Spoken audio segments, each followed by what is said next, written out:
Israel और Hamas के बीच संघर्ष में स्थिति और भी तनावपूर्ण होती जा रही है। इजरायली हवाई हमलों में गजा में कम से कम 25 फिलिस्तीनी नागरिकों की मौत हो गई है, जिनमें महिलाएं और बच्चे भी शामिल हैं। एक सप्ताह पहले इसराइल ने हमास के साथ अपनी संघर्ष विराम को समाप्त कर दिया था, जिसके बाद से हवाई हमले और बढ़ गए हैं। इस बीच मिस्र से संघर्ष विराम को फिर से शुरू करने के लिए एक नया प्रस्ताव पेश किया गया है, जिसके तहत हमास 5 जीवित बंधकों को छोड़ने के बदले इसराइल से मानवीय सहायता और युद्ध विराम की मांग करेगा। हालांकि इसराइल ने अपनी सैन्य कार्रवाई जारी रखने की बात कही है और कहा है कि अब तक नहीं रुकेगा जब तक हमास सभी बंधकों को रिहा नहीं करता और गजा में अपनी पकड़ छोड़ नहीं देता। सोमवार को इजरायली हमले के बाद गजा सिटी के अल-हली अस्पताल में 11 शव आए, जिनमें 3 महिलाएं और 4 बच्चे थे। इसके अलावा खान यूनिस के नासिर अस्पताल में भी कई शव पहुंचे। गजा के स्वास्थ्य मंत्रालय के अनुसार अब तक ऐसे संघर्ष में 50,000 से ज्यादा फिलिस्तीनी नागरिक अपनी जान गंवा चुके हैं, जिनमें से आधे महिलाएं और बच्चे हैं।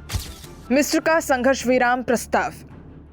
मिस्र ने दोनों पक्षों के बीच फिर से संघर्ष विराम बहाल करने के लिए एक नया प्रस्ताव पेश किया है। इसी के तहत हमास 5 जीवित बंधकों को छोड़ने के बदले इजरायली से गजा में मानवीय सहायता भेजने की एक और सप्ताह लंबा युद्ध विराम लागू करने की मांग कर रहा है। इस प्रस्ताव को हमास ने सकारात्मक रूप से स्वीकार करने की बात कही है, लेकिन इसके बारे में ज्यादा जानकारी साझा नहीं की गई। इजरायली अधिकारियों का कहना है कि वो इस प्रस्ताव पर विचार करेंगे, लेकिन उनका मुख्य उद्देश्य हमास के कब्जे से गजा मुक्त करना और सभी बंधकों को रिहा करना है। उत्तर इजराइल में एक हमलावर ने वाहन से एक बस स्टॉप पर खड़े लोगों को टक्कर मारी और फिर गोलीबारी की, जिसमें एक 70 वर्षीय व्यक्ति की मौत हो गई। पुलिस ने जवाबी कार्रवाई में हमलावर को मार डाला। ये हमला हमास द्वारा इजराइल पर किए गए हमलों की बढ़ती संख्या का हिस्सा है। इजराइल की पुलिस इसे आतंकवादी हमला मान रही है और ये इजराइल में फिलिस्तीनी हमलों की बढ़ती संख्या का संकेत है, जो अक्टूबर 7, 2023 को हुए हमास के हमले के बाद से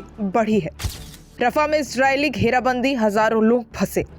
गजा में इजरायली हमलों का प्रभाव और भी गंभीर हो गया है, खासकर दक्षिणी गजा के रफा शहर में, जहां हजारों लोग इजरायली सेनाओं द्वारा घेर लिए गए हैं। स्थानीय अधिकारियों की माने तो हजारों लोग घेराबंदी के कारण फंसे हुए हैं और आपातकालीन सेवा कर्मी भी अब फंसे हुए हैं। इसराइल के रक्षा मंत्री का कहना है कि उनका मुख्य उद्देश्य नागरिकों को नुकसान से बचाना है, लेकिन वो तब अपनी सैन्य कार्रवाई जारी रखेंगे जब तक हमास सभी बंधकों को रिहा नहीं करता और गजा में अपनी पकड़ नहीं छोड़ता। गजा अस्पतालों में बुरे हाल। अमेरिकी सर्जन जो गजा में एक अस्पताल में काम कर रहे हैं, उन्होंने बताया कि ज्यादातर घायल मरीज पहले से इजरायली हमलों में घायल हो चुके थे और अब दूसरी बार हमले में घायल हुए हैं। एक अमेरिकी डॉक्टर का कहना है कि वो खुद अस्पताल के आईसीयू में थे जब रविवार को एक हवाई हमले ने सर्जिकल वार्ड का निशाना बनाया। अधिकांश घायलों की स्थिति गंभीर है और अस्पताल में पहले से इलाज कर रहे कई लोग अब फिर से गंभीर रूप से घायल हो गए हैं।